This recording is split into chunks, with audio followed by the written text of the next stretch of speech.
Your eye on health. Tonight, we are focusing on a procedure that more people are using when it comes to building their own families. We're talking about the egg freezing process.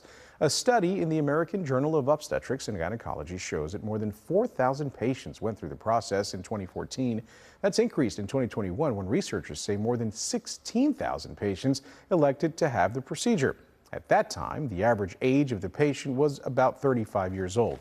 Well, tonight we're learning more about the process of in vitro fertilization, or IVF as it is commonly known. Sarah Jones and Emily Stahl are joining us now from Fertility and Wellness Concierge. This process, well, first of all, thank you very much for being here. Thank you. Let's talk a little bit about the process because this involves fertility shots, but you also offer a lot of care to the patient themselves, right? Yes, definitely. So first off, we go over their calendar with them. They get a calendar that's very confusing a lot of times. They get a box of medications that looks like a little science experiment. They don't know what to do with it. Sure. So we go through everything with them before we even start, make sure they have everything they need.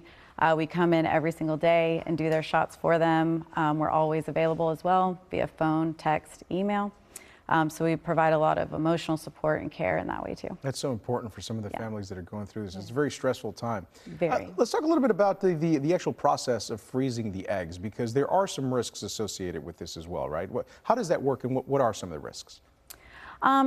So you go through, it's basically an IVF cycle, same thing. So you're going to do all the same injections, and then you go through the retrieval process as well. They take as many eggs out as they can. With that, you can have some hyperstimulation of your ovaries and some other risks, but the doctors go over that with you. It depends on age and a lot of other things. Yeah. But the medication administration is by far the most important part, and so that's what we're here for, is to just make sure that that is done so they have a better chance of success.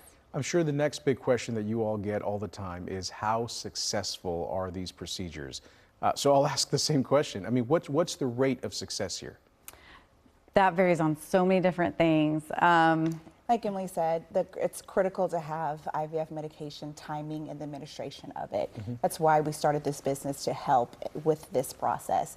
I bent one of my needles while I was going through the egg freezing process. And I met Emily the next day complaining about, like, I need help, the needles, it was confusing. Sure. And so that's why we built this business, to have that support for successful IVF. Do you all find that there is a lot of confusion right off the beginning in the bat? Oh, yes. Yeah. Yes. Yes.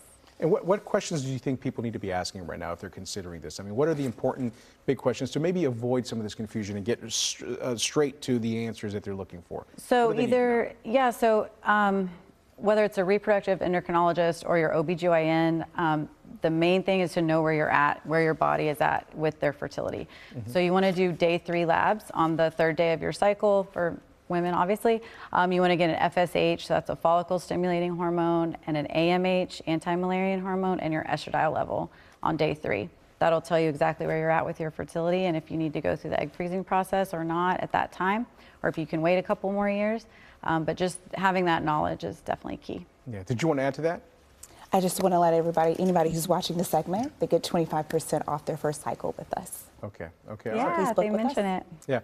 And lastly here, just tell us a little bit about just the kind of support system that also helps. I mean, because a lot of times this is something that is done quietly. We know that for some families, they choose to be discreet about it. But it is important, right, to have a lot of that support at home, even if it is a couple of close friends, family, loved ones, to help you also have that support, not just in the clinic, but at home too, right?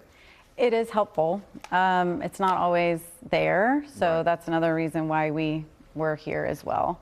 Because a lot of times, I mean, we've had patients that don't even tell their own families they're doing this. Right, that's what I'm saying. It's very private, right? Right. So that's what we're here for. We have 11 nurses in the Metroplex. Yeah. So we're always available for them and for that support if they don't have it elsewhere. Well, thank you all very much for the work that you do, and thanks for coming in here, answering some questions and sort of getting the word out on IVF. It's a really important part of science, and I'm glad it's available for so many families as an option. Yes. Thank you, guys.